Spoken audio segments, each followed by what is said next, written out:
episode of the William Branham Historical Research Podcast. I'm your host, John Collins, the author and founder of William Branham Historical Research at william-branham.org, and with me I have my co-host, researcher, minister, and friend, Charles Paisley, the founder of ChristianGospelChurch.org. And together we're examining the history and the intersections in history between William Branham and other key figures that either influenced or were influenced by the post-World War II healing revivals. Well, Charles' last episode was incredible. I'm not sure that we can, do better than what we did as far as interesting with Carlos last week, but this one, I think for people who were in William Branham's message, Cult of Personality, might hit home just a little bit further, a little bit closer. And I'll be a little bit honest, it's going to be a little bit difficult and painful for me because it hits home very close to myself in the fact that my family knew a lot of these things that we're about to talk about and did nothing. And I'll be honest, it angers me. So you might see my face flush a little bit during the course of this episode, but I am interested to get into it because it's unbelievable that there are so many people in William Branham's Cult of Personality and the connected splinter groups that have no idea that this happened. And even worse than that, the people that we're about to talk about in this episode were well-recognized names in the healing revivals. So there were other men, respected men, who are, widely known in the Pentecostal and the, evangelical circles who knew this.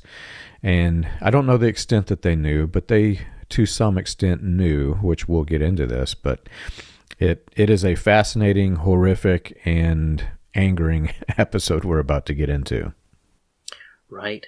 In today's episode, we are going to look at a figure in William Branham's inner circle.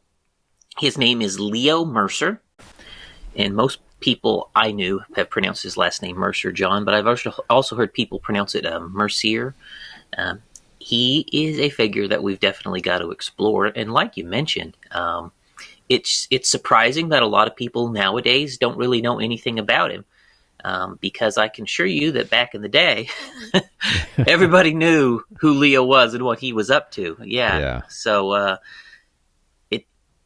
that is equally shocking. Right. So now there's not a lot of printed information out there about Leo Mercer, and I've tried to point people to sources of evidence that they could look at, and as we went through this, because I know, John, when I was in the message, I thought people like you and me, I would look at someone like you and me now, and I think, well, they're just making all of this up. So I've done my best to point people so they can do a little bit of their own research. So I'll try and do that here before we dive in as well.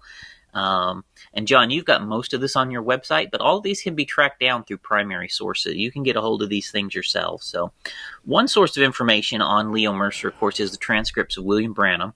William Branham actually talks about Leo a lot on tape. Another place you could look is in the Herald of Faith magazines. Leo was featured in these magazines quite a bit from the mid-1950s on.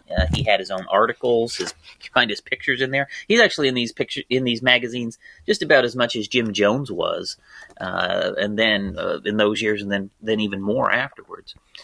There's that. There's also a lot of things. Well, I won't say a lot of things. There's a few things related to Leo you can find in David Edwin Harrell's book or Doug Weaver's book. They're both mentioned in there with a little bit of analysis. I think David Edwin Harrell, they both have a little bit of an interesting, unique take on it, but you can get a little bit there. And last of all, I'll point our listeners to a book called The Serpent's Tale. This is by Deborah Thibodeau. This is a lady who grew up in Leo's commune. And it's a book of poetry, but there's also some chapters of just interesting historical information about Leo in there as well. It's about her life living in his commune. So those are some good sources on the life of Leo. And I think those would be some great places to check if you want to verify some of the things we're saying. Besides that, John, there is one other thing I'll be including in today is when I was still in the message, when I was still in leadership here in Jeffersonville, and if our listeners don't remember, I am formerly assistant pastor of the second oldest continuously operating message church in the world. Our people were there when all of these things happened. I went to church with people who also escaped Leo's commune.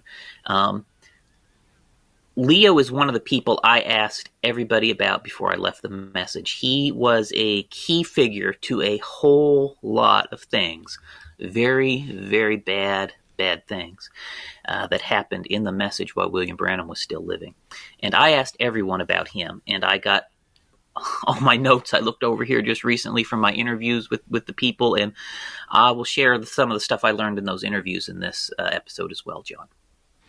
I also have some direct connections. I'm in contact with a lot of people who had escaped the commune that he set up. So I have somewhat of an inside view as to the horrific tragedies that happened in the commune. But also I have family members that were either connected to, or I believe one of them was even in the commune. Maybe two of them were in the commune. But I have a lot of family who knew Leo Mercer and at the time knew what was going on. I have photographs somewhere. I'll try to find it for the video feed, but I have photographs of my grandfather, on tour with William Branham. They used to travel in a travel trailer, and they would set their travel trailer up in a park near wherever the event was happening.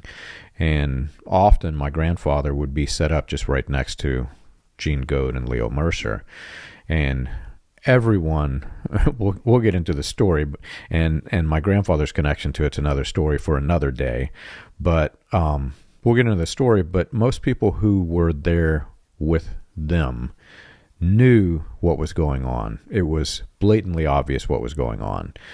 But yeah, I'm excited to get into this a bit, to hear your perspective as somebody who wasn't in the main sect, who was around people who escaped, etc. But it's troubling to me, and I'll mention this throughout the episode. It's troubling that people knew this.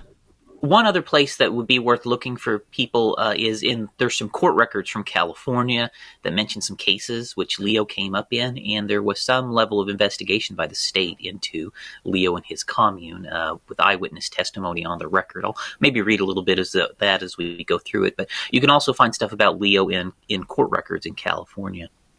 And so maybe I'll just kind of start at the beginning and just tell what we know about Leo's background. So Leo was from Indiana. He grew up in South Bend, Indiana. It's possible he may have been born across the line in Michigan. That's right close to the Michigan line. But South Bend is where he spent most of his time growing up, where he went to school. And he was raised as a Catholic. Besides that, we don't know a whole lot about his early life. But somewhere in the early 1950s, when Leo was in his 20s, he connected with the Latter Rain movement, and he became a follower of William Branham. And somehow he endeared himself to William Branham. I think it's fair to say that William Branham really loved Leo. They did. They spent a lot of time together. And I actually question the fact that is presented that he was Catholic. We know nothing about Leo Mercer. One day he just magically appears, and there's no history as to why this connection happened.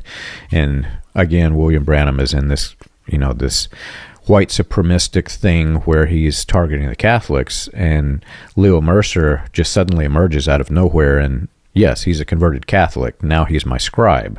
It doesn't really add up to me. Yeah, William Branham and Leo did spend a lot of time together. And like I said, his background is very fuzzy to us. Really, we just have their own words on it. We don't really have any hard evidence on his background other than what's been told to us. And those words came from Leo and William Branham, who, we know they're not probably the most reputable people, honestly, at this point.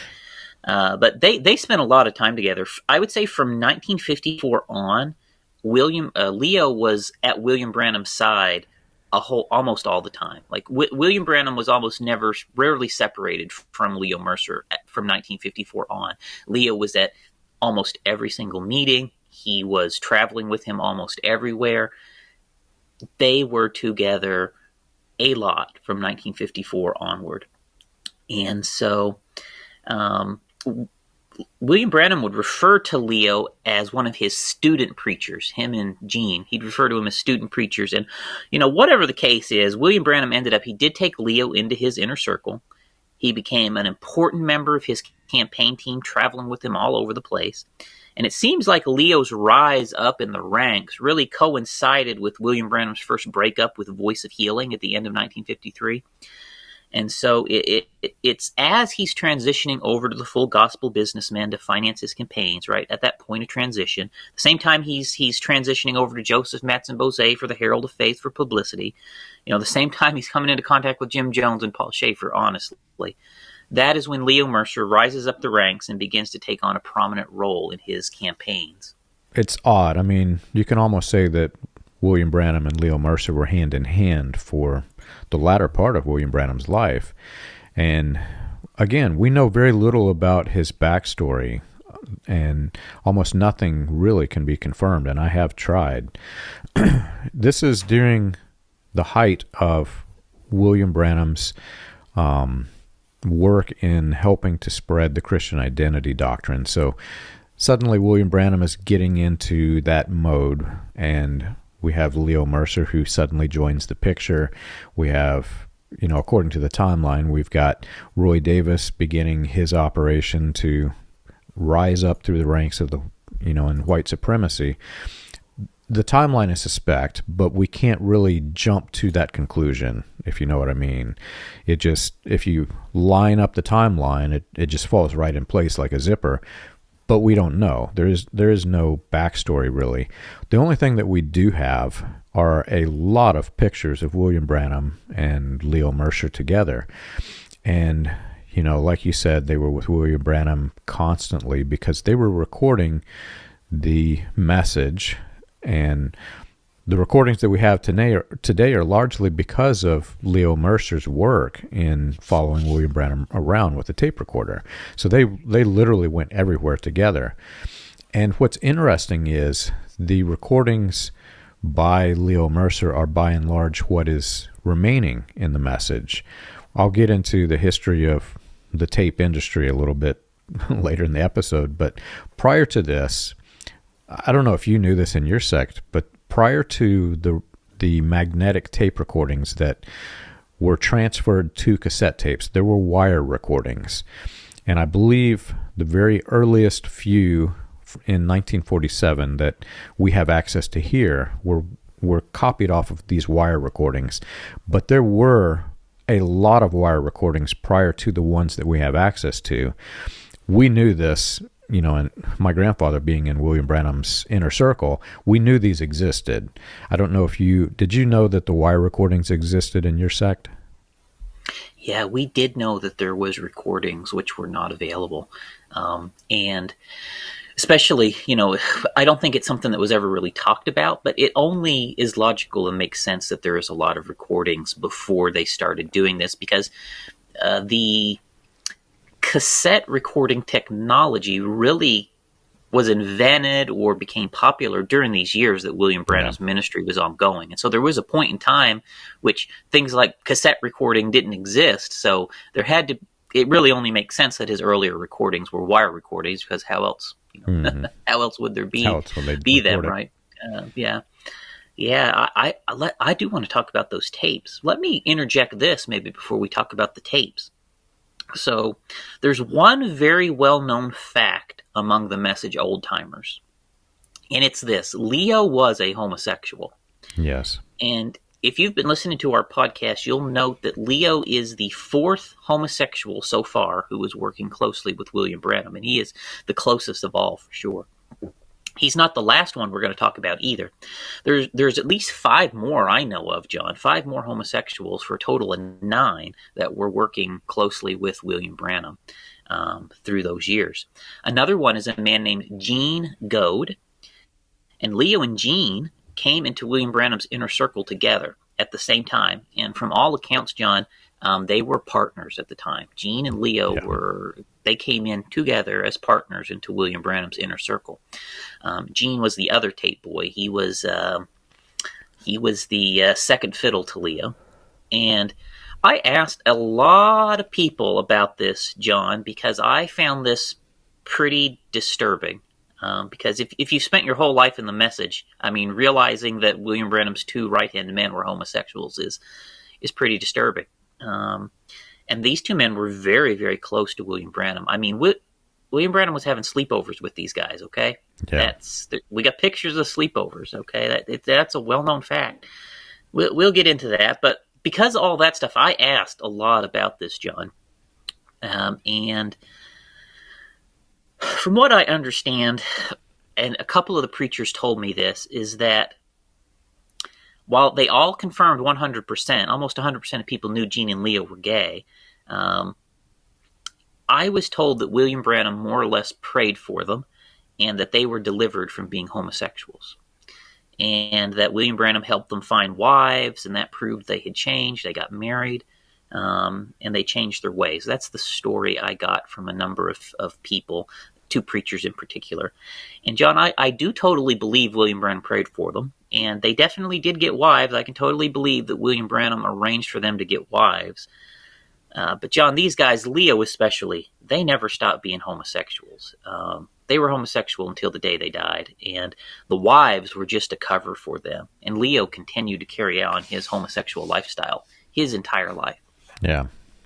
And I think we need to pause a bit briefly, because in the message cult of personality and its splinter groups, and to a large extent through the entire latter reign, they pushed homophobia. And for the topics that we're going to discuss in this episode, I think we need to logically separate the homosexuality from the sexual deviance, because they're not the same. In the indoctrinated way in which it's presented, they are one and the same, but in actuality, they are two separate things. There are homosexuals who are not sexual deviants, and there are sexual deviants. And what we're going to talk about and discuss today is very problematic, in that there were things that everyone knew that was going on that was a result of sexual deviance. I can't go too deep yet about my grandfather in this picture, but, my grandfather was very close to these men too. And I think what I can say safely is that my family, in the way in which they describe Gene Goad and Leo Mercer, is that they spoke in a way that made them present themselves as open homosexuals. The way in which they spoke, they could easily recognize that these men were homosexuals. The way that they acted around each other, the way that they acted around William Branham, the way that they acted with my grandfather, was a clear display of homosexuality. And in the message, and its splinter groups, and again, to a larger extent, throughout the entire latter reign Voice of Healing revivals, homosexuality was one of the most unforgivable sins in the movement, to the extent that if someone was homosexual, they're branded, and people steer clear of them. In mainstream Christianity, I know today there's this hot debate about homosexuality, which I won't get into. But in mainstream Christianity, the Christians who are strongly opposed to homosexuality view them no different as any other sinner. There is sin, and there is Jesus who came to take away the sin and lift people up. And the way in which the message presents Gene and Leo is that William Branham was like this, mainstream, but then they used Gene and Leo as an example for which to spread homophobia, which is another problem in the message. So I don't want to go too deep just yet, but it really angers me that they use them as a tool rather than helping the people who were being victimized. There are victims who were being abused. I mean, sexually, physically, mentally, emotionally, spiritually by these men. And everybody knew it. Everybody knew it. Yeah. It's part of the reason it's so shocking for me is that in the message, homosexuality is a major sin. And you're correct, John. In biblical terms, homosexuality, or I should, be more specific, homosexual acts are in the same category of sin as adultery, right? So it's not like it's some sin that would be far outside the bounds, that's just worse, high and above anything else. It is in biblical terms, adultery, fornication, these other sexual sins, a lot of them are classed right together in the same breath in the Bible. So it's not like it's not a sin that people can't, be forgiven from, or it's something that's worse than anything else, So we'll look at it like that. But it's very shocking, this would be like on par in my mind of finding out William Branham was, staying with known prostitutes, right? I mean, this is what it's on par with, okay? William Branham was staying the night with known homosexuals, okay? Yeah. And we're going to do a full episode down the road on all of William Branham's, the homosexual stuff. So, but just know right here, these guys were homosexuals. William Branham was staying the night with them on fairly regular bases. And beyond that, like you said, the really, really horrendous stuff, some stuff like that you can look at, well, that's a sin and the only person they hurt is themselves, maybe, right? Mm-hmm. But that's not where it stops with Gene and Leo. I mean, these guys went into full-blown child molestation and torture and things like that. So this is, with them, it is far worse than just people wanting to, live a private lifestyle with themselves or, people like them. They're dragging people into child molestation with them. So, it's very ugly stuff. And there is some research that exists out there that examines people who were closet homosexuals of the era, who were forced into marriages because of either their social surroundings or their religion, etc. And it was a life they never wanted in the first place, and they became aggressively worse, and it turned from homosexuality into sexual deviance. One of them is documented in this commune, which we'll get into later. But you look at what William Branham did with these men and in forcing them to have wives for the appearance of being not homosexual and trying to cover up this thing which, again, everybody who was around them knew. It raises the question, did William Branham create this problem himself by, trying to enforce that they're married to women instead of each other? I don't know. There's no way to prove it either way, but it is a problem, and the problem can be somewhat discussed in the fact that what was created by these men in this commune was exactly the same scenario through families who did not want to engage men and women into marriage. This is a huge problem. Yeah, and just for context, I mean, this is a day and age, of course, when homosexuals can get married and enjoy equal rights with heterosexuals in that way. But John, that is a recent thing. You go back here to the 50s, this was illegal. I mean, homosexual acts were illegal. They were actually illegal in the United States until the 1990s, John. I think it was, I can't remember what year in the 1990s that homosexual acts were legalized for the first time. So this was actually criminal activity that William Branham was around at that point in time, if you want to look at it that way. And people... and we'll get in this into the homosexual episode. People were arrested around William Branham for acts of sodomy while William Branham was still alive. So this kind of stuff was definitely happening in the people in William Branham's circle. So anyways, kind of moving on, the original Tate boys were Gene and Leo Mercer, or should I say Gene Goad and Leo Mercer, who were homosexuals. They are the original Tate boys. They were in charge of recording all of William Branham's sermons, duplicating and selling all the tapes. And so the tape library that is used by the entire message, John, which transcripts were generated from those transcripts. Transcripts were generated from the tapes. The men who created all of those were homosexuals. And one of them was an evil child molester, and another one was enabling him. And these are the men who created the William Branham tape library. So if you're in the message, every time you press play, I want you to think about that. I want you to think about the men who made that tape you're listening to. You're able to press play on a Branham tape today because of the hard work of the homosexuals working with William Branham. They are the original tape boys. And today, I know in the sect of the message that's led by William Branham's son, John, being called a tape boy is like a badge of honor. Yeah. The kids wear shirts saying, "I'm a tape boy" or "I'm a tape girl." And it's based on William Branham talking about the tape boys on tape.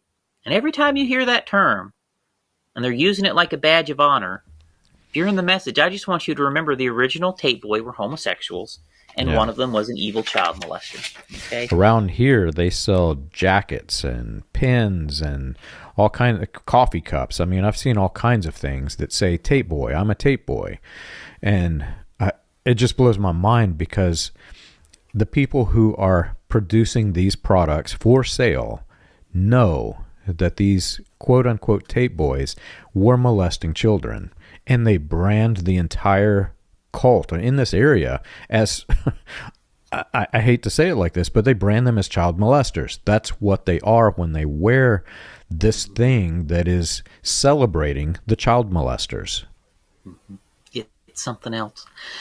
And we know in the role of recording and creating all the tapes that Gene and Leo actually heavily edited a lot of the tapes. This is something that was well known in my sect of the message, John. Our sect did not press play on Branham tapes on a regular basis, like your sect did.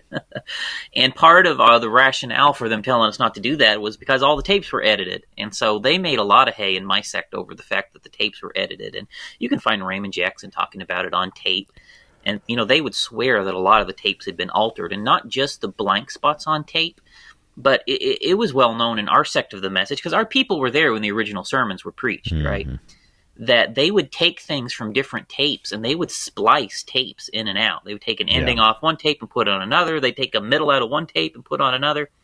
They were doing that quite a fair bit. And like I said, Raymond Jackson made a lot of hay out of that. And I know for sure that that's true. We actually have proof that they were doing that, because we have at least one example where we have William Branham, after service, he goes to a hotel room and he records a new ending for his sermon, and he has, Fred Sothman and the McGuire guy recorded and get the tape edited. And Fred Sothman was, and James, they were the trustees on the organization over the tape. So like Gene and Leo would have reported to them as their bosses. So, we have that on tape, even to the extent that they were changing out whole ends of sermons. Yeah. Right? And I think it's important to realize that a lot of those blank spots on tape, many of them go back to when William Branham was living. And Gene and Leo were some of the ones who were creating, if not the primary ones, creating those blank spots on tape. And some of it we know for sure was being done at least at the direction of William Branham himself. They were edited. My grandfather had some original recordings, and you can be sure whenever he died, the cult headquarters suddenly swarmed the place, and they took all of these original recordings out of his house. But they were altered, and it was known by the inner circle that these recordings were altered. And there's... I've tried to examine, why did they alter these? Why were they splicing? What were they doing? Your mind can run wild with the conspiracy theories, especially considering the timeline. This is whenever the third wave of the Klan is growing. While the third wave is growing, William Branham is spreading the notion of a third pool, which again, I don't want to connect those dots immediately through conspiracy theories, but the timeline matches just like a zipper. And when you examine the one tape that they have made public, because it was so widely known that they had edited this, To the extent, I mean, William Branham is in the hotel recording without even the same emotion or expression in his voice. It sounds like they're sitting in a hotel recording the ending of this. So everybody knew. And if you line them up side by side and examine what is said in the original recording versus what they replaced the original with, it's interesting, Charles, because he starts talking about the third bull. Again, I won't make the connection, but our listeners can, in their minds, they can do whatever they want. It leads up to the notion that this race war is imminent, basically. So the question actually could be asked, was William Branham spreading messages encoded in these things to other people? We don't know. We don't know everything that they cut out. This is just one example where we do have the original content that was cut, and you can clearly line it up and see that William Branham is making some very suggestive statements in what was cut from the recording. And then those recordings were spread, publicly and for sale, etc. So the average person who's buying these recordings does not have access to see these things and listen to these things that William Branham is promoting in the version that has been cut from the rest of the audience. Right. And we do have access to some of the original unedited recordings in some cases. And we know in some cases exactly what they were cutting out. And John, I know you have a couple examples posted up on your website with some original recordings, unedited. And you can press play and follow along in the transcript, and you can find out what was behind those blank spots in tape. And John, you maybe could share a link to where that's at. But there's at least a couple of those that I know that we've published since we started working together. And the thing with that is, for me to sit down and listen to an hour and a half sermon just to find out what's behind these blank spots on tape is not something I really personally am looking forward to do. And I don't personally want to release out originals that I have for the message to have. So, yeah.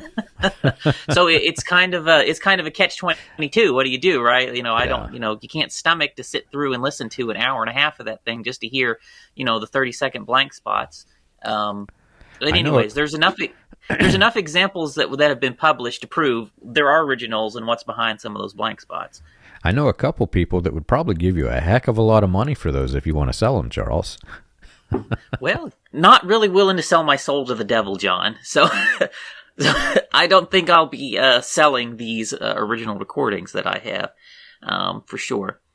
But yeah, if they come out, they'll have some nice banjo music behind it with the blank spots edited, so people can see what they are as well. Oh, boy. But anyways, we know they have, and probably the most famous sermon that is spliced together is actually William Branham's sermon on the seventh seal, the one he preached when he preached the seals in 63. The seventh seal sermon is heavily edited, spliced out, and I won't, I'm not going to try and analyze that out, but hey, look at the original and look at the splice. It's unusual. It's weird stuff too. The stuff they cut in and out. It really, some of it makes you scratch your head. And like you say, John, some of it really, you wonder what exactly is going on here. Because some of it, like you said, it's the race war stuff. It's the racial related stuff. It's weird stuff, some of it, that they cut in and out on that one in particular. It blows my mind that the cult today openly advertises this fact. I mean, if you listen to the recording, they're telling you, hey, we just spliced the tape, and we recorded this in a hotel room because William Branham did not want this original recording released. If this is spreading the message of the end of the world, Charles, to a lost and dying world, and you're trying to tell every Christian, hey, Jesus is coming, hear my voice. Well, why aren't you giving them the voice? You know what I mean? This whole thing just, it blows your mind when you think about it.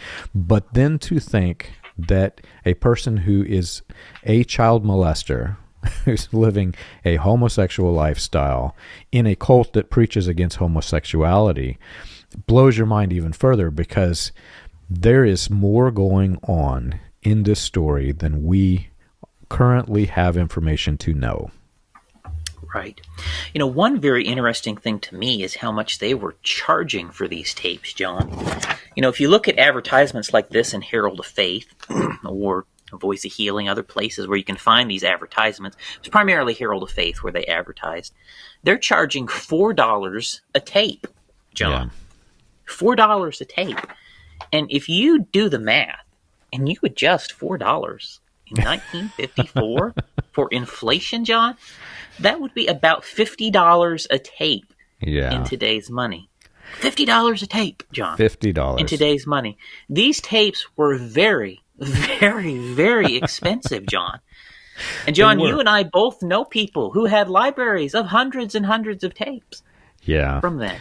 This is one thing. If you haven't noticed, I love music recording and history, and just take the history of the recording industry in general. This is one thing that fascinates me, and I want to say it was 2012. This is one of the first things I studied, because these men were selling for $4 a recording. And to me, I'm looking through these old magazines where you can buy a candy bar for, 10 cents or 5 cents? And here's this recording for $4. It just blew my mind. In the recording industry from 1950 to 1959, it is very, very, very complex. So it isn't like you can say, well, they were spending $50 a sermon in today's money. This was a very complex thing. Remember, they had available to the general public. You could buy these wire recorders. And the problem with the wire recorders is the quality was very poor. That's why in the very early sermons of William Branham, you can barely understand what he's saying, and they had a hard time cleaning that up. But that was available to the general consumer. The magnetic recordings were not widely available, but you could buy them up until about, I want to say it was about 1955 when they started selling these things. And at that point in time, this was an explosion into the magnetic tape. At that point in time, you could go to Radio Shack and you could buy, consumers that, off the shelves. They could buy at Radio Shack for between 60 cents and $3.60, depending on the size of the reel. They could buy the blanks and they could record. And remember, the blanks were originally, I think when they were first introduced, they were mono, but then they had 2 tracks, and you could put, one recording could hold double the length because of the 2 tracks. But the general person, the general consumer, could buy a Pentagon recorder from between, I think it was $100 for the cheaper version, and the average was about between $100 and $200. You could buy the hi-fi, the quality ones, for like $300. But at this point in time, consumers were more widely familiar with buying the long-playing records, and they were accustomed to paying about $3 and between $3 and $4 for a professional recording of the great hits, and we're talking the big names were like $4 a LP. So here is, I hate to look at it like this, but here you could buy Elvis for $4, or you can buy William Branham for $4. That was really the comparison that they're making in their minds, and the message people chose Branham.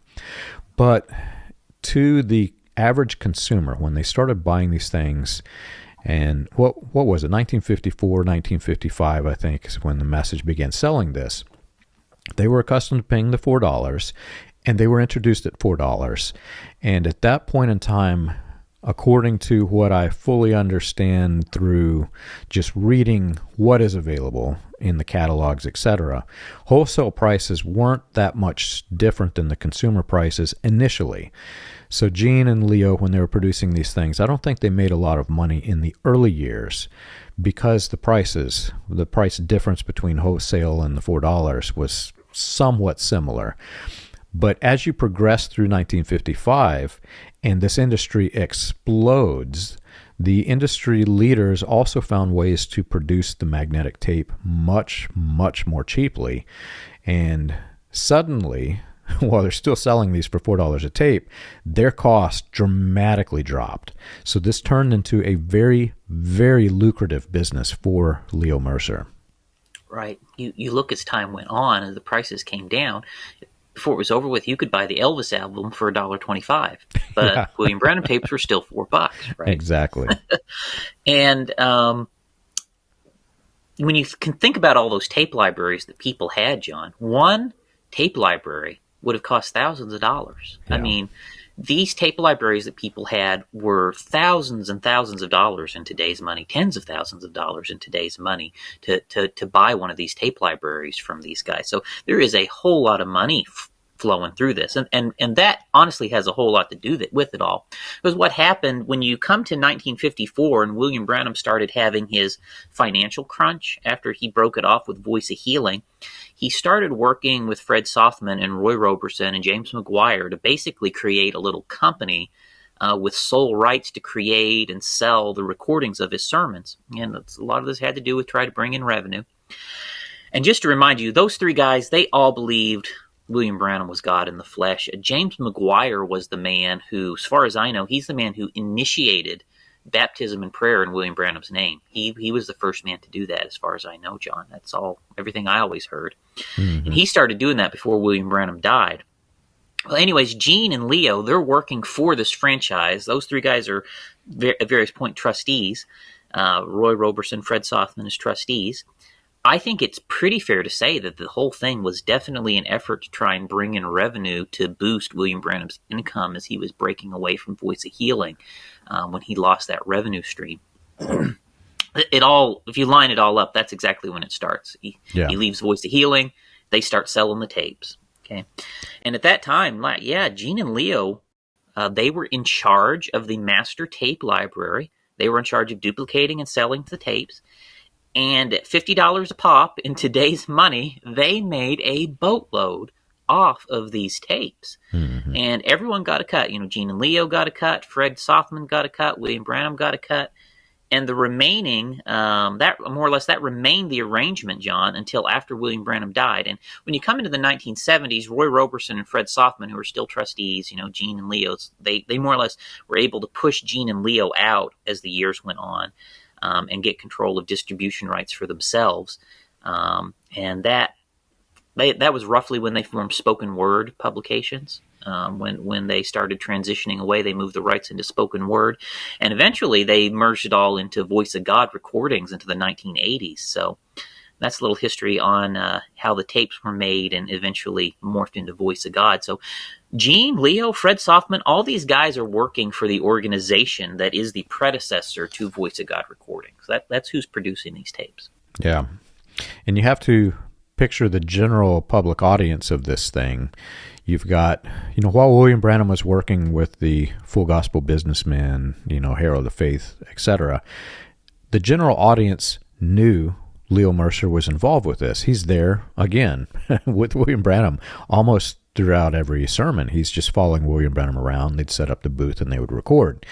But the general audience was largely comprised of people who were very poor, and they could not afford this $4 a pop. I mean, that's like you said with the inflation, that's almost $50. Nobody's going to spend $50 for over 1,000 tapes. That's, people never saw that much extra, in some of them in their lifetime, with these poor people. So what it did was it created this weird strategy wherein people who could not afford it did not have access to all the recordings. So they could not, say, take one of William Branham's stories and have a copy of every version of every telling of how the story changed over time.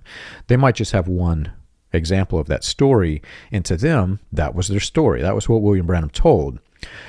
The people who had a lot of money, and by and large the people who were working with William Branham, they had access to the library. They knew that these stories were changing over time. So the general audience will say, no, William Branham was a man of God. His stories were consistent. They'll tell you this today, but they only had access to one or two versions of the story and really didn't pick up on it. The problem for me is the other men who were working with William Branham knew this. And it's unbelievable when you think about the level of knowledge that William Branham's inner circle had, many of which, as you said, turned this thing into a deity cult. These men who knew these things, I question whether or not they really believed that William Branham was God in the flesh, but that is, again, a tool of manipulation. The men who knew these things were manipulating the general audience. Yeah, I think that's a good analysis. And what Leo ran like a little merchandise booth, Leo and Gene, at these events where you could go and purchase all kinds of William Branham memorabilia and literature and tapes, and like you mentioned, they would sell little package sets where you could get several of William Branham's sermons packaged together, and of course, I mean, they packaged ones together that didn't conflict with each other, right? So, most people, you only bought one version of William Branham's life story because why would I spend $50 10 times for 5 life story tapes when I can just get one? Yeah. Because they're all the same, right? Wrong, but that's just how it worked. So, another thing that Leo was responsible for is Leo was also writing a lot of William Branham's publicity articles, John. Right. A lot of the William Branham articles in Herald of Faith were wrote by Leo. And Leo had his own also sort of a recurring column in the Herald of Faith magazines. I'll give you one maybe we can share up with the readers. Here's one I got here. But he did this recurring column in Herald of Faith under his own name where he would just share interesting tidbits of his own thinking with the broader latter rain movement. So he had through Herald of Faith a direct line of communication to the broader latter rain movement, right? Through that. And again, a lot of the William Branham sermons that are in Herald of Faith, Leo's the one who edited those, typed those up, put them together, and got them to Joseph Mattsson-Boze in the magazine. And he was working pretty close even with Joseph Mattsson-Boze up until William Branham died in the 1960s. And the magazine features pictures of here's a picture of William Branham, Leo Mercer, Joseph Branham, and Joseph Mattsson-Boze, right? Here's a picture of Joseph Mattsson-Boze and Leo Mercer, the kind that you can see in Herald of Faith. So Leo's even got pictures, in these articles that he's writing with himself and the key figures, the key players in this that are going in the magazine. So he is being featured prominently himself in the literature coming out of this movement.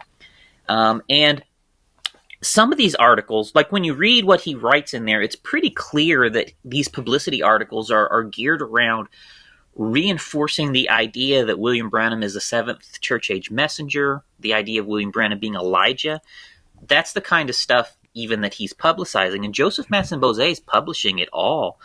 And again, being disseminated out to really the main trunk of the latter rain movement through the Herald of Faith magazine. Yeah. And some of Leo Mercer's articles, for example, there's a 1958 issue. I should have printed it out. I'll get you a copy of it. But you got Leo Mercer's article on page 4 of it. And then you go over to page 15 of the same magazine, and here's Joseph Mattsson-Boze collecting money for the refugee children in Germany in Bonn, which is where Paul Schaefer's at. Right? Yeah. You got Leo Mercer on page 4. You got fundraising for the refugees around Bonn, where Paul Schaefer was running his children's home, So all of this stuff is connected. These are all interrelated. This is all happening together the same time, the same years. Paul Schaefer was still in Germany at that point, running that home. So all these people are connected, and David Edwin Harrell and Doug Weaver both actually offer commentary on these articles that Leo was writing. Let me just read you one excerpt from, this is from All Things Are Possible, David Edwin Harrell's book. On page 41 in here, he writes, in 1957, Leo Mercer, one of William Branham's workers, revealed a dream in which our dear brother Branham has told me has spiritual significance. The dream revealed Branham ministering in a white disk above a pyramid. A voice from heaven proclaimed that no other man could stand in the disc unless he die or be killed, and that Branham was the only one who can and will stand there. While Mercer did not attempt to interpret the dream, he suggested to his readers that perhaps the Holy Spirit may lead you to know the meaning of it. So that's the kind of stuff Leo is publishing, right? Even his own dreams, his own visions and stuff. And it's all clearly pointing to William Branham as this special central figure type person that everyone needs to look to and respect. It really boggles your mind when you think of, I mean, this is a no-name person who we don't even know if his backstory is true, who suddenly emerges as one of the scribes, one of the two scribes for William Branham, following him around everywhere, homosexual, in a cult that preaches against homosexuality, two men like Joseph Mattsson-Boze, who are these men who are working with Branham are fully aware of this. And many of the men working with William Branham are also proclaiming that they are against homosexuality. And here's this man, these two men who they knew were homosexuals, following William Branham, who's also filling the rest of his inner circle with more homosexuals. It boggles your mind. And the only weird clue that William Branham gives as to their backstory is that they were investigating him and that they found him to be true.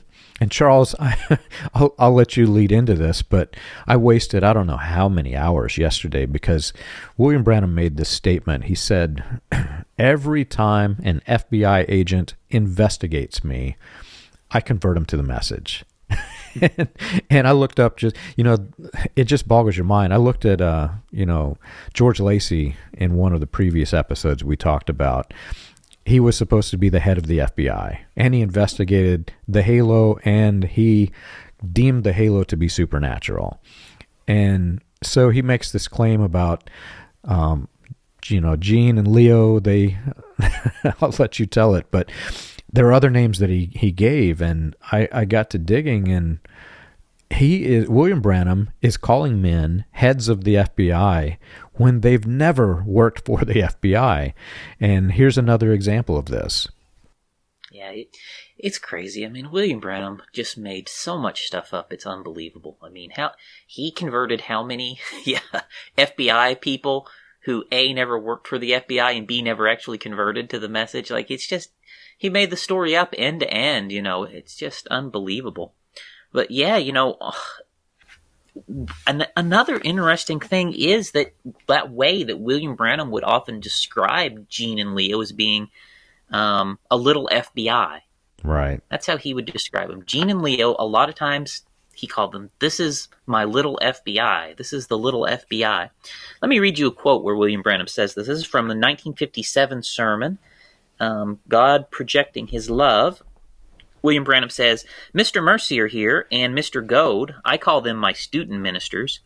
If you ever knew who they was, one's a Catholic and the other one, I think, is a steam fitter. And they made themselves a little FBI to come find out if these visions were right and to come in town posing as somebody else. And the Lord revealed it all to them right there, and they became friends of mine. And you find quotes like that. And it's just interesting, John, because we know with men like Jim Jones who were faking their discernments, they had little private detectives working for them. Yeah. They would go to town, they would scope the people out, scout the situation out. They didn't let people know who they were, what they were doing, but they were gathering intelligence, passing it back to Jim Jones, people like Jim Jones, for Jim Jones to use in his discernments.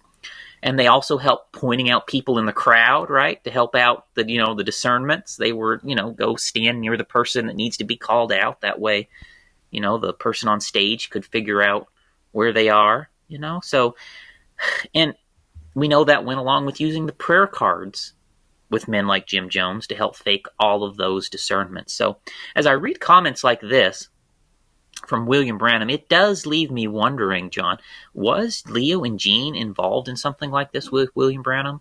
Were they his spotters? Were they what all exactly was this little FBI investigating and reporting back to William Branham, right? And as his student ministers, as his little FBI, why were they going into towns and posing as somebody else, right?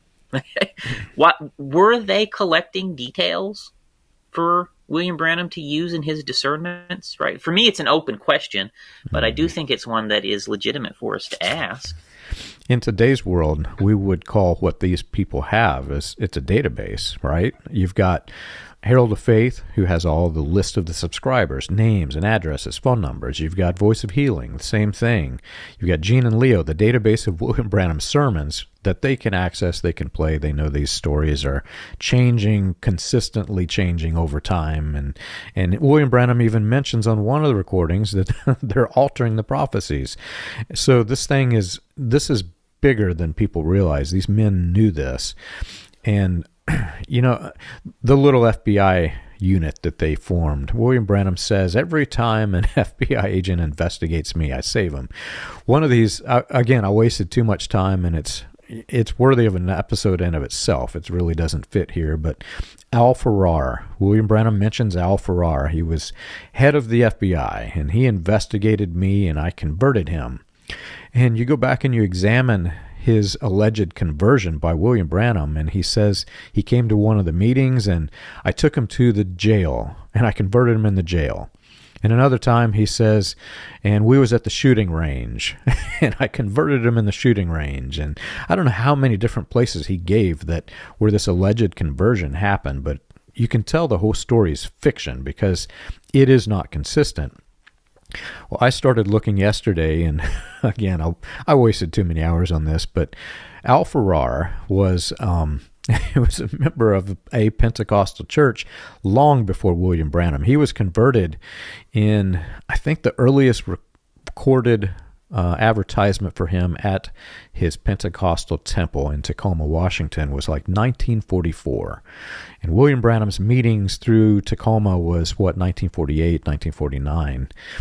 Before William Branham's meeting, we find Al Farrar in Ern Baxter's church speaking on behalf of the youth, which is highly fascinating considering our last few episodes talking about, you've got the Sharon Orphanage youth program that's going on. You've got Roy Davis, who's created his orphanage. You've got Paul Schaefer and the youth going into Chile. And here's Al Farrar, he was a chief of police in Tacoma, who's setting up these youth programs. Highly fascinating. It doesn't really fit here other than the fact that William Branham claimed he was an FBI.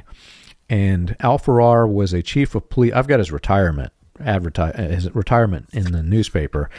He retired after like 25 years as being with the police force. He literally started his career in the police force, and after his retirement, he entered politics. He was never working for the FBI, ever.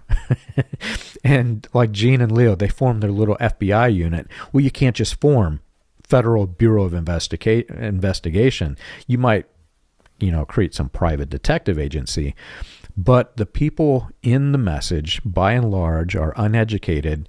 And when William Branham says they formed this little FBI, they think, oh, these guys are FBI. I can trust them. I can trust the guy who is molesting children.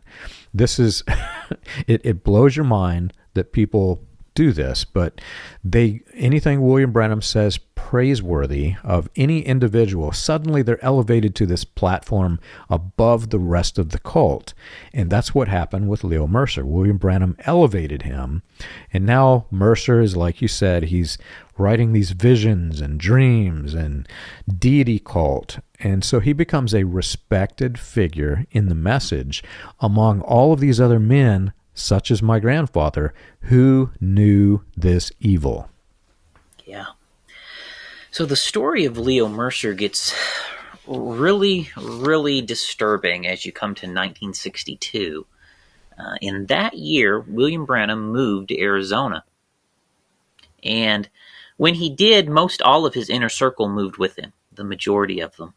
There was a mass exodus from here in the Jeffersonville area to Arizona. And quite a few of the people I went to church with, John, made the move to Arizona. They later came back. They moved to Arizona with William Branham in those years. And it was Not entirely, but primarily the people who believed in the deity of William Branham who made that initial move to Arizona that year. That was the majority, and among the people who made that move was Gene and Leo. And by that point, they were both preaching, and they were starting to try and recruit people to go build a commune with them in Arizona. And they did that successfully. I think they had in the neighborhood 150 to 175 people join them before it was all over with, who all packed up, who moved with them to Arizona to start their commune.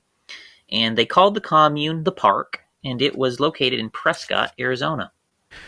It is one of the most infamous stories in the message that we knew about prior to realizing that Colonia Dignidad was a William Branham cult compound. The park was sanctioned by William Branham. I know several people who have escaped this who were part of the original park, and also I have family who were there. I have my grandfather who knew about this thing. William Branham sanctioned it, condoned it, praised it, and even preached his blessings on this place.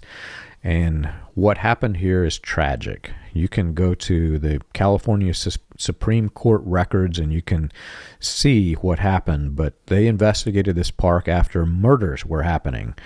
And the murders weren't a direct result of Leo Mercer, but they were indirectly caused by Mercer, Branham, and it was very tragic. We'll get into that probably into another episode. I think this will probably carry forward, but they were setting up a military style compound. They were marching them around the perimeter. The children would march around the perimeter. It's very similar to what was happening in Colonia Dignidad. It was this militant form of religion that people in today's message world, or even splinter groups and Latter Rain, etc., they have no idea how bad this thing was, and how, just looking at it, it looks like an evil cult. But everybody who was in the inner circle knew this thing was going on. Yeah, we, like you mentioned, we both know quite a few people who made that move to Arizona, including people who were living in the park with Gene and Leo. And the people who followed them out there, they basically sold off everything they owned and bought trailer homes. And they pulled their trailer homes all the way from here to Indiana out to Arizona. And like you mentioned, most all of them got the blessing from William Branham to make the trip. And if you look in Deborah Thibodeau in her book, she even mentions some of this stuff in here, about the blessings that William Branham gave, the encouragement, how William Branham even encouraged people to make the move with Leo in the beginning. My grandfather, John, this is a common story that he told me a lot. He was right on the edge of moving to Arizona with all of them at the time. Wow. And but just at the last minute, something happened, and he changed his mind, and he ended up not moving out to Arizona. But my family was right on the edge of moving out there when all of that stuff happened too, John. But lots and lots of people made the move, and once they were all moved out there, William Branham would come and visit the park periodically. He preached a number of sermons, which are on tape at the park. And you can even find him endorsing the park on tape. And let me just read a little bit of how William Branham encouraged people to live there. This is from a 1964 sermon called The Oddball. And this sermon is basically, the whole thing is basically an endorsement of Leo Mercer, telling everybody that he's something special. That's the main point of the sermon. Exactly. Let me read a quote here. William Branham said, "And to come here this morning and look, this fine little Jerusalem setting out here, little, what I call it, Goshen, I believe, when we come over this morning. Remember, Goshen was one of the places that they worshipped, one of the first places the tent was pitched. To meet old friends and new, and to have this time allotted to us, it seems like that you just don't want to leave. There's just something that wants to hold you. I can see why you people would want to stay here, see? Something that grips you." He's calling it Little Jerusalem. He's calling it Little Goshen. And he's saying, why would you want to leave? And I know at this point, John, according to testimony, there was people who did want to leave, and William Branham was being asked if they should leave at this time because of the stuff going on. And William Branham in this sermon is telling them, no, stay. Let me read you another little quote from this one. He says, Brother Leo was led up here, and there you have little children that has to be trained up. See? What he's justifying the child abuse to them here. This is exactly what he's doing. You had little children that has to be trained up. See? You got women and young ladies here that don't like to walk in the way of the world. You got men here that's aged and retiring. They want a place to where they can settle down and feel at home. You can dwell among your own kind of people. Well, and see, I think that God can raise up something to take care of that. Don't you think so? So William Branham is endorsing this commune. We know in context of what's going on there, he's telling them your children need to be trained up. You got older people, they can settle down here, and Leo is the man to provide all of this to you. Right? And he is making these statements in the sermon and others that we know he made privately to the people. He's empowering Leo to basically continue doing what he's doing to these children. That's what he's doing, to train them up, to take power over them. And John, you and I both know from the people we've talked to, these children were already being molested and abused at the same time William Branham is making these remarks at this park, right? And these meetings that William Branham was preaching at, there was at least one family who came to him wanting to leave the park at this time, and William Branham has talked them out of it and preached this sermon talking them out of it, honestly. And so that's an important point. William Branham visited a torture and molestation commune, John. He gave his blessing to the people who joined it. He endorsed it while he was there, while the molestations were going on. And he told the people who were thinking about leaving to stay. William Branham did those things personally. It is awful. You mentioned Goshen. William Branham calls this place Goshen. And to the average listener who's unfamiliar with this term, Goshen in the Bible was the place of peace, rest, comfort, plenty. It was the place where you go to rest. And what happened here was the opposite of the place you go to rest. These men were predators. Leo Mercer was a predator. He had a line of men under him that were his enforcers that by extension were predators. You have William Branham, who's endorsing the predator, which makes him also either an accomplice to a predator or even a predator himself. Who knows what actually happened? You have people like my grandfather. You have other big names in this message who knew this was going on. They're predators. In my opinion, if they don't come in and warn the people and tell them, get out because you are prey to these awful, awful men. You're going to be tortured. You're going to be abused. You're going to be beaten. Your lives will be ruined. Had they come in and said this, I would have respect for them, Charles.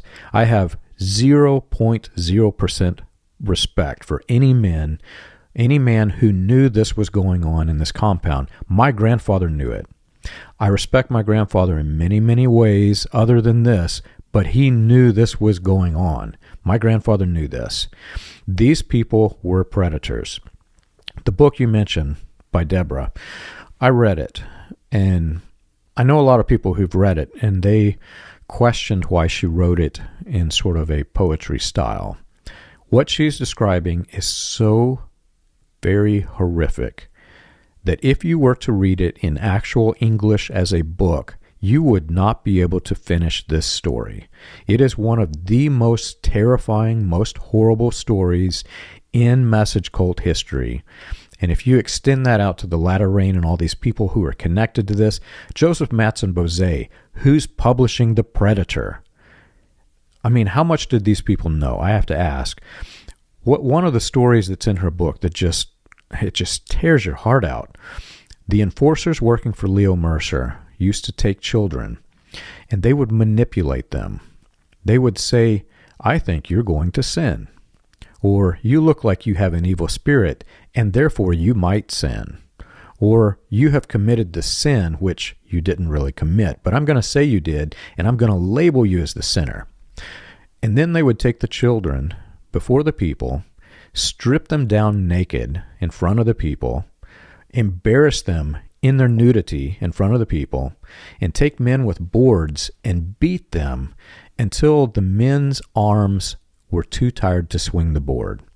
Then he would pass the board to the next man, and he would do the same. He would beat them till he could no longer swing the board. They were burning children with fire. This is on court record. They were burning and torturing children. They were marching them, and if they got out of line, they would beat them. What was going on, it is too graphic for this podcast, but it is one of the worst tragedies that could have ever happened, and William Branham calls this place Little Goshen. So, John, we've got pictures of William Branham at this place. Here's a picture of William Branham with Gene and Leo monkeying around at this molestation torture commune, the park in Arizona. All right, I mean, there's pictures of William Branham in this place while this stuff is going on. And like you said, John, I don't want to be too graphic, but if you read Deborah Thibodeau's book, I mean, the horrors that were going on in this commune are unspeakable. The children were being raped regularly. They were being tortured, beat, burned, starved. You know, the little boys were having foreign objects inserted into them, right? These things were being done to them until they were left bloody messes, right? It's horrific stuff, John. And Leo was directing all of it. And he was getting many of the adults in the commune to go along with it and take part in these abuses. He was separating families. He was taking children away from their parents and reassigning them to other people. Abuse, molestation, torture was a daily thing in the life of children in Leo's commune. It was horrendous. It was just horrendous. And if you go to Branham.org and you go to their store, this is what is being advertised when they sell you something that says Tape Boy. They know this happened. The leaders of this movement know this happened. Everyone who's involved in leadership in this cult know this happened. And they're selling pins called Tape Boys. They're child molesters. Call it what it is. I'm going to wear a pin. I'm going to sell you a jacket that says, I will torture and rape children. That's what they're selling you. Yeah. John, there are so many sick things that went on in this commune. One of the sick things is that Leo was forcing a lot of the grown men to engage in homosexual acts with him at the commune, too. That was going on. You know, sick, twisted stuff was going on. But we do have on very solid authority that the majority of the adult men in the park were engaged in various homosexual acts with Leo during their time there. And there were men in the message, William Branham included, who were going to this park, and they were having sleepovers and campouts. You can talk to anybody who's left this, and there were men who would come in, and then they would go camp out in the wilderness with these men who were doing these things.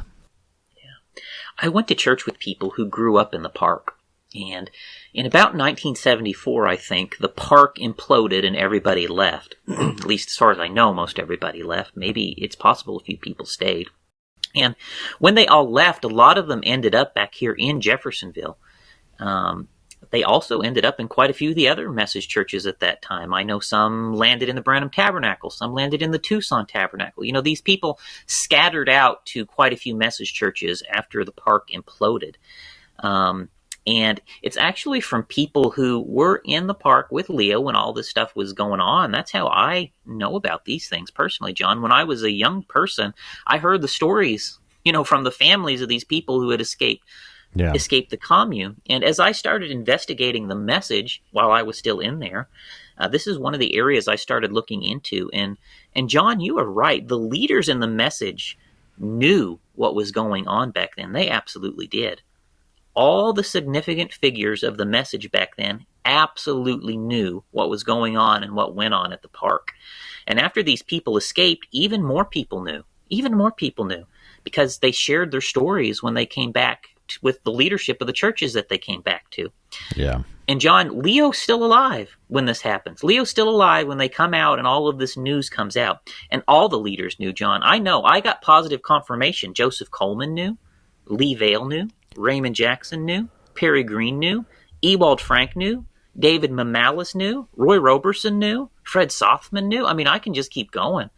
I confirmed all kinds of people knew. Just go on and on about it. Lots of people knew. All of the main leaders in all of the main sects knew what happened, John. And none of them, not a single one of them anywhere ever, called the police to turn in Leo for what he did. Not one No. of them, John. Not one of them. Nobody, even after everyone escaped and Leo was more or less left out there abandoned, they let him go free. Nobody turned Leo in. And John, I have heard multiple stories of people who were directed by the leading figures of the message here in Jeffersonville to keep it all quiet to protect the message. There was a concerted effort to tell everybody, well, let's just keep this quiet. This will hurt the message. Yeah. And it's as a result of the message leaders. That is why this never went to the authorities. That is why this never went to police, because of message leaders around the world telling the people, no, don't go to the authorities about it. Let's hush this up and keep it quiet. And John, even after the families came back here and Leo was still living, not only did the leaders not call the police, not even the parents of those tortured and molested kids called the police. Not even their parents called the police, John. I mean, you want to talk about a cult. This is a cult. Every significant sect of the message is guilty here. Yeah. All of them.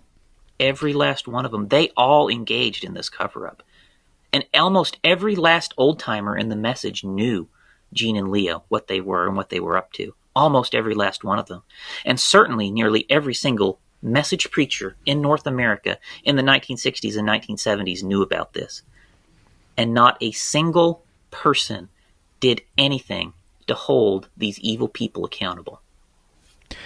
I'm in my late 40s, and I think I was maybe 12 years old the first time that we went to the house of a family who had escaped the cult. And, you know, I'm just a kid. I'm playing with the other kids at that point. I didn't hear the whole conversation, but I heard enough that it made an impact. And there's no telling how much that the people told, but the people who escaped were very afraid. They didn't understand. They couldn't reconcile what just happened. And it spread throughout the movement. And I'm certain that it spread further than just the cult elite. There are people who are just your lay members in the message who knew what happened. Everybody keeps it quiet, but the cult elite especially keep it. They try to suppress this. But they were supporting predators because they didn't act. I mean, they're an accomplice to it.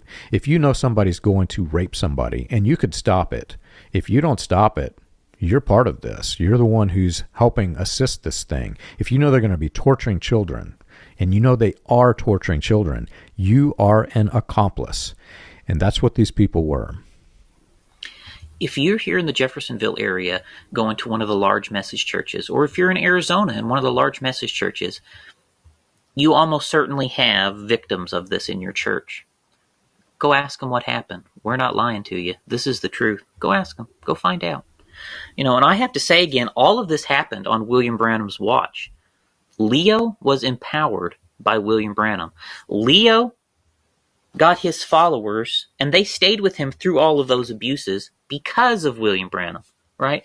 And when you look at this situation, you can't help but realize, and this is painful, that William Branham bears some responsibility for what happened in the park. You know, and I'll let the audience decide just how much responsibility for all this belongs to William Branham, but he definitely has some responsibility.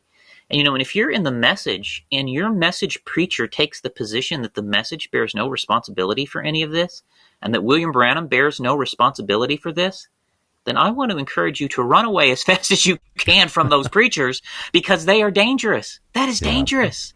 These are dangerous people that would pretend like there's no responsibility in the message leadership for this stuff. The message and its leaders refuse to be accountable for anything, even torture and molestation of children. No one feels responsible for anything. And the message is designed in such a way so that men like Leo Mercer can thrive, and generally no one can or will do anything about men like Leo, right? And the way that message leaders pretend like there's no responsibility, there's no connection here, that's all the proof that you need that these people there's something seriously wrong. I mean, Leo Mercer is the man who made all the tapes. Without Leo Mercer, there is no message. There is no spoken word. There is no voice of God, right? You can't get more central to the message than Leo Mercer. Yet the message leaders will pretend like they have no responsibility and this is not connected at all. I mean, what in the world? What in the world? And when you look at the absolute hypocrisy of that, I mean, we're talking in the neighborhood of 75 or more children who were being raped and tortured by Leo Mercer for nearly a decade.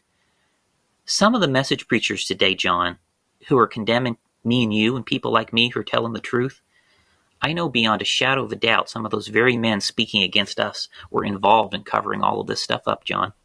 And this is just the tip of the iceberg. I hate to say it, this is just the tip of the iceberg of things that have went on and is still going on in some message churches today that's being covered up and hid from people. Think about it. They're molesting children, they're raping children, they're torturing children. And these men do not want this information out. And so they try to suppress it, and they try to target anybody who might pose a threat to them being exposed as either participating or covering this up, like you and I. But even worse than that, the cult themselves are celebrating it. When you wear these tape boy pins and jackets and clothing and this ridiculous stuff, you are celebrating the torture and rape of children. And that's what these people are doing. But worse than that, many of these men who were victimizing or supporting the predators, they knew this was going on, and they started targeting the victims because the victims themselves might speak out. So they would target the victims and they would try to suppress their information. They would basically try to tell the victim that it's your fault that you were tortured. It's your fault that you were raped. My own grandfather, I have testimony from not just one but many people that my own grandfather would go to the victims of abuse and tell them that it's their fault they were abused. That's my own grandfather. My own grandfather who knew this was going on, who parked his trailer right next to Gene and Leo, who knew this thing was going on with Gene and Leo, who, I won't get into it too much, but there's a story there. My grandfather was very close to this thing. So it boggles my mind that people celebrate this with these clothing and tape boy pins and all of this stuff when they're celebrating purely evil. You know, when I think of all these horrendous abuses that have went on in the message and in the park, and there's at least one person I've heard that died as a result of the things that Leo did in the park, at least one death. You know, when I think about all of that and how everyone just went along with it, and everyone also went along with the cover-up, you know, you're just left wondering how in the world can hundreds of people go along with that? Right? Because at the very least, 100 people had to turn a blind eye to this, John. Hundreds of people had to turn a blind eye to this. Yeah. And John, I am really convinced that there is some terrible form of thought control in the message that enables this kind of thing to happen. And I believe it goes really to the very heart of some of the things that William Branham taught. You know, after I woke up, John, when I was still in leadership position here in Jeffersonville, I started trying to figure out why no one else could see all the abuses. And make no mistake, there are abuses going on in the message to this day. I tried very hard to try and figure out why people were so blind to what was happening right in front of them.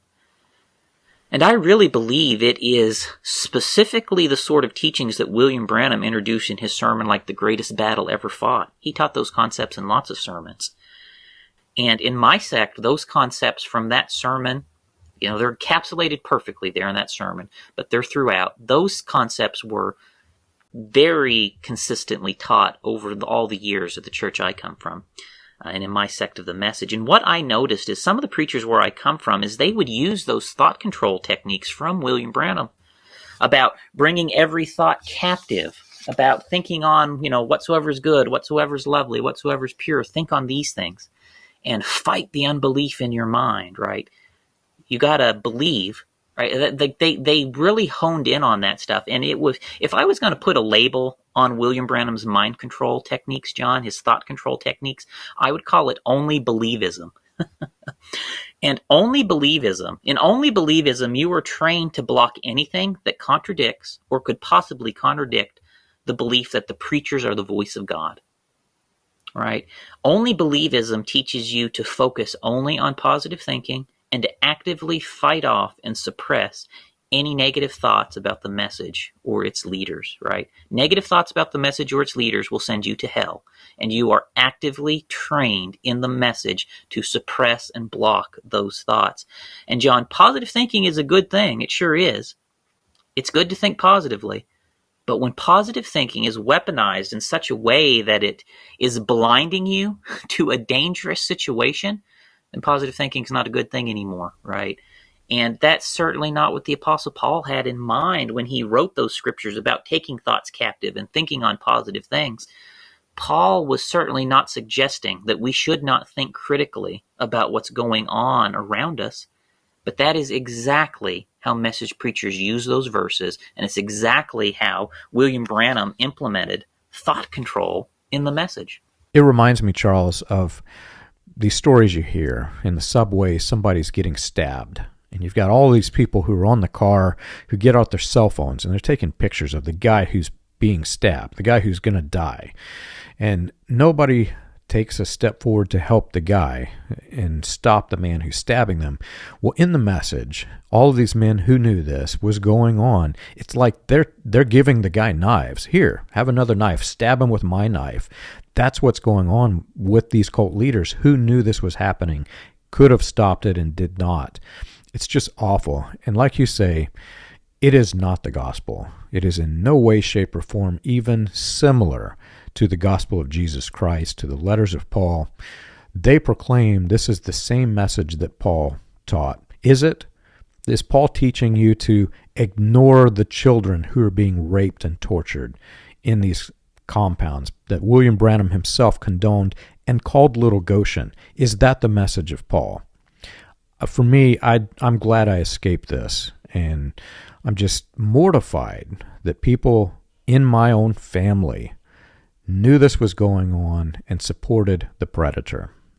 One last thing before we wrap this episode up, John, and I know we're planning on diving into this deeper in a future episode, but I feel like I just need to point it out right here. But during these years that Leo started these communes, they've all moved to Arizona. Just like you mentioned, William Branham was still spending the night with Gene and Leo.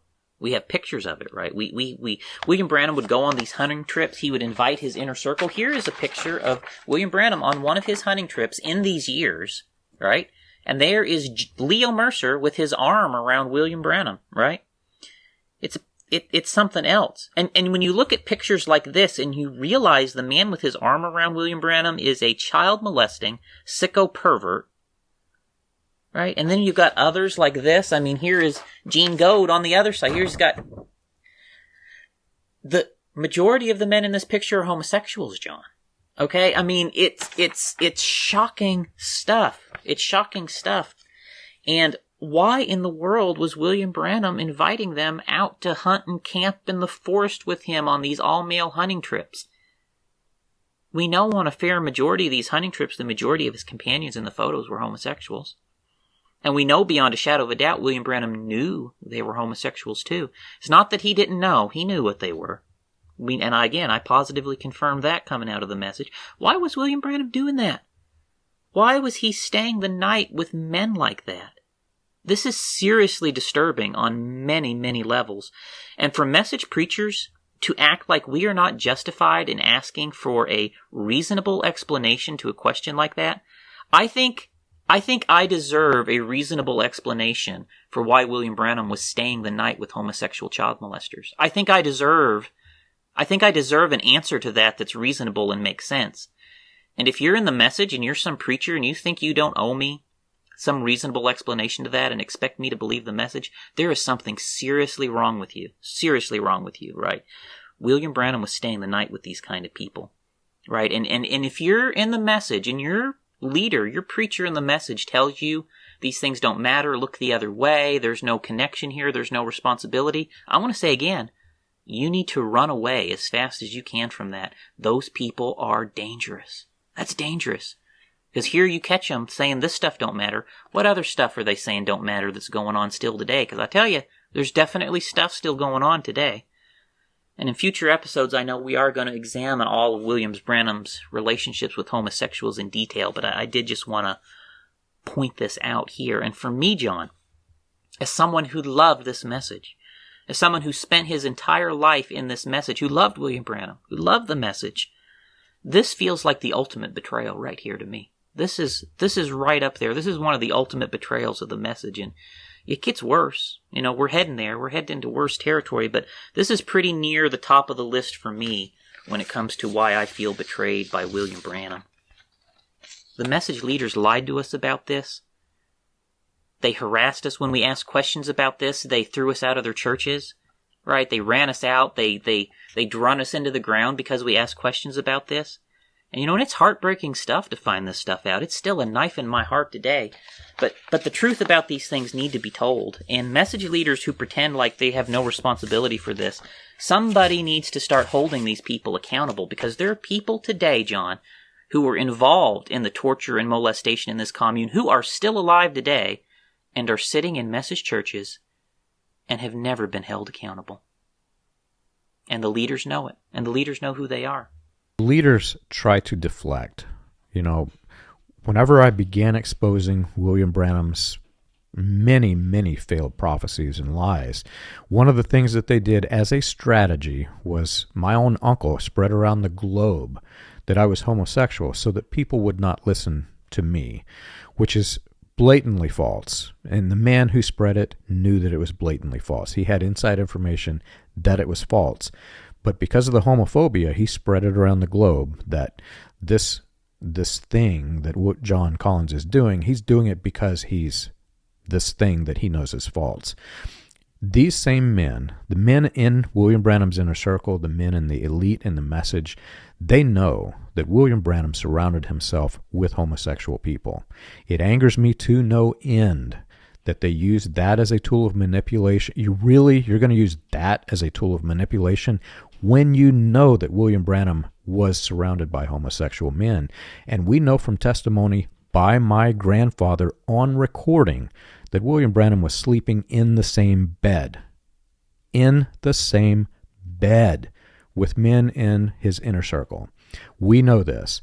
These men are doing this, and they're deflecting. They're trying to transition your mind from the evil thing that's going on to a distraction, to something else. Point at Charles, point at me as somebody who's got sin in their lives. What is the sin in everyone's life? Everybody's a sinner, Charles. That's why Jesus came to save the sinner. But the average sinner is not torturing and raping children. And these men who are casting this blame, they know that William Branham supported men, and they, by extension, supported men who were raping and torturing children. I've got to stop here. You can probably see it on my face. I'm angry. I'm angry that my family was a part of this. So we have to end this on a lighter note and try to transition this to something, some good can come of it. And the good is that people did escape this. People like Deborah escaped, and they told their story. And I've met Deborah personally. She's a trooper, man. It made her stronger. She endured some horrific things, and it made her stronger. She's a great person. I wish everybody could meet her. The people who escaped by her book, The Serpent's Tale, I'll put a link up into it in the video. But, for me, Charles, I am just so glad that my family escaped something that is so purely evil that the leadership wants to cover it up. And we go to something where, yeah, there's bad things in every church. You're going to find in every church, you're going to find good people, bad people, and people who are just filling the pews and seat warmers, they call them. You're going to find everything from the devout religious to the sinner, and that's part of human nature. It is unbelievable that this stuff went on, John.